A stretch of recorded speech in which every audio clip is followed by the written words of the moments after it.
Hello, guys. I'm Shane Davis, 20-year comic book veteran here. The beautiful, lovely, sometimes she will make me a sandwich waifu of mine, Yanzi. In today's day, we're here to talk about Venom 2 and the review bombing that follows. Here we go.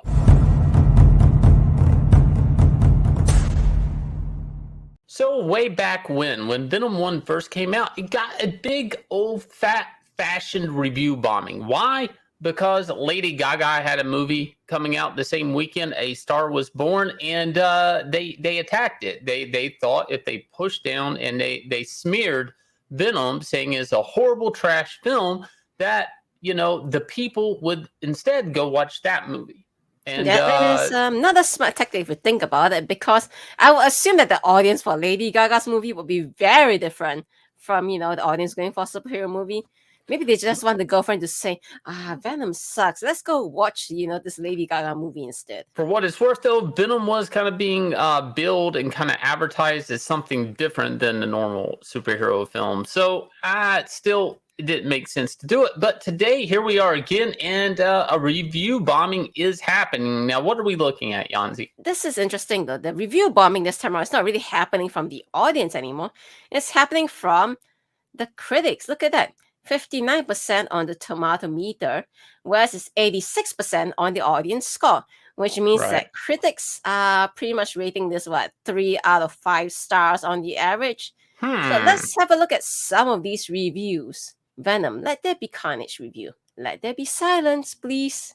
Oh, so, wow. All right. Let's see why this critic here thinks it's so bad. This cartoonishly bad sequel to 2018's Venom takes comic book movies back to the late 1990s, when they were completely dismissible and not the engine that singularly drives Hollywood. Stop.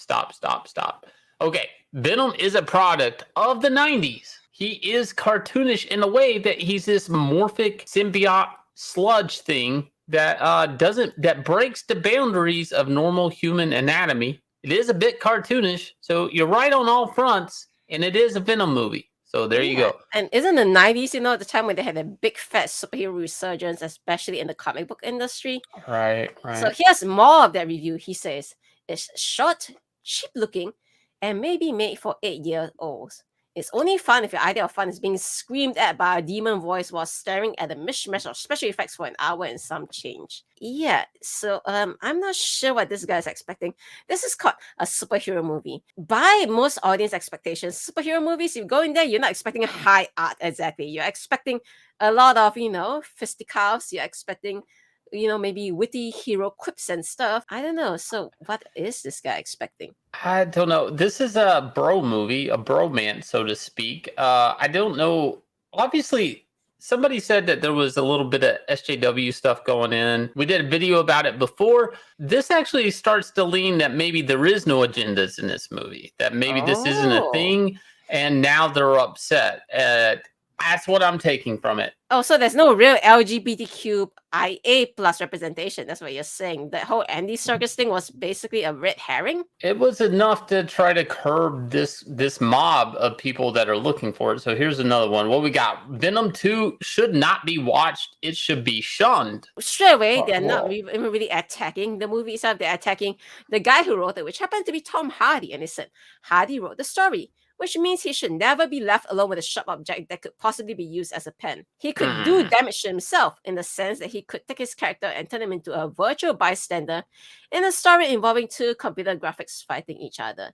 You see, no matter how good your actors are, nobody can ever really play 2 crazy alien symbiotes. Can you imagine trying to put on a suit? The character Venom is a CGI character, okay? He is his character on his own, as Eddie Brock is, and that's the movie. They're pushed together. So, yes, he's a cartoonish character. That it is on model. He has a jaw that makes 0 sense, that it can chew anything, right? He has a tongue that, can lick his own behind, probably. It just makes no sense. He is very cartoonish. I have worked on Venom myself. I have drawn this character. Never has he been portrayed realistically, really. The movie meanders. It goes a long while without revealing its story. It eats up time with set pieces involving Eddie and Venom in their domestic life. These set pieces are not amusing. They're not clever. They're desperate. I do not know again, but this is part of the 90s era when they do all this superhero quipping with each other kind of thing. And that is kind of a thing. I guess these people just, they really are expecting high art out of this, I guess. You know, every time an SJW or a woke film comes up and they come out and they go, well, you don't like it? Well, maybe it's not for you. How's that not a two-way street? Maybe this Venom movie just isn't for you. Who's ever writing this? Now, I assume... And I know that you think you're a critic, but maybe you're just an a-hole. Let There Be Carnage asks, why can't all superhero movies just be post-credit scenes? So this guy is he's not even really in it for the movie. He's basically saying, you know what? Let's just move on to the next thing because this is clearly no good. We're not going to get into the post-credit scene, but there is something there. You guys, no spoilers. Go check it out. I do agree with this person on this, though. I do think sometimes with the way they're stringing together all of this superhero franchise, super mega event, whatever film universe thing that they've been doing, and this is nothing new, right?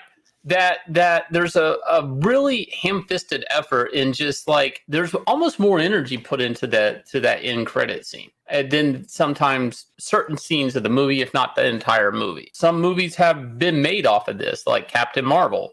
You know, the end credit scene basically made people watch that movie. Nobody really wanted to watch Captain Marvel. So, I mean, there's a big emphasis on those end credit scenes. Sure. I just would I do agree with them that maybe the end credit scenes, I'd like the energy and enthusiasm to actually be from that last 5 minutes to be put into the, the 60-minute to 120-minute runtime of the film. I guess that is the problem when you do all these so-called mega movies that all chain together and lead to one final event at the end point, right? So, but they could spend about half of the movie doing that. They don't have to do that in the last 5 minutes of the movie, is my point. I think the tragedy... there is a tragedy there if the last 5 minutes is more interesting than your third act of a film. Actually, I think the real tragedy is the fact that they're chaining up all these other movies, basically things like Shang-Chi and Eternals, which, probably some parts of the world, hint, like China, that won't ever see it. And then they expect all to link together and come to this magnificent conclusion for Phase 4, I guess. So they say it's going to be a Saudi farce, basically. So hopefully you guys don't think like this, critics. You go in there embracing the fact that this is what they call a superhero movie, not some high art stuff, and just kick back and have some fun, eat some popcorn, I guess. Right. They forget sometimes that's all movies were meant to be, is fun, junk food, popcorn, and that's it. And on that note, I want to remind everybody we have 4 more days left on Inglorious Rex. We have crossed $172,280. I don't know where this thing's going to end. It is crazy, and I will leave you guys with the trailer. Please hit like, subscribe, ring the bell for notifications. Catch you guys again with another video.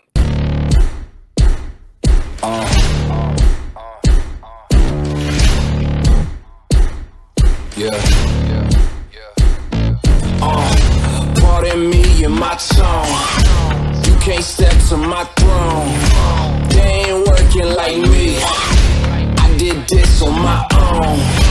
You asking where we been, I don't know where to begin, All this dirt on my skin, I just came here to win. I'm more than a man, I'm a monster. Somebody call a pastor, doctor. I got a 6 cents for a pasta, so now I'm coming for the whole roster. It's not a game, why you playing with me? You could double back, lose track, try and hang with me. It must be in my veins, something you can't tame, cause I break the chains. Can't control me.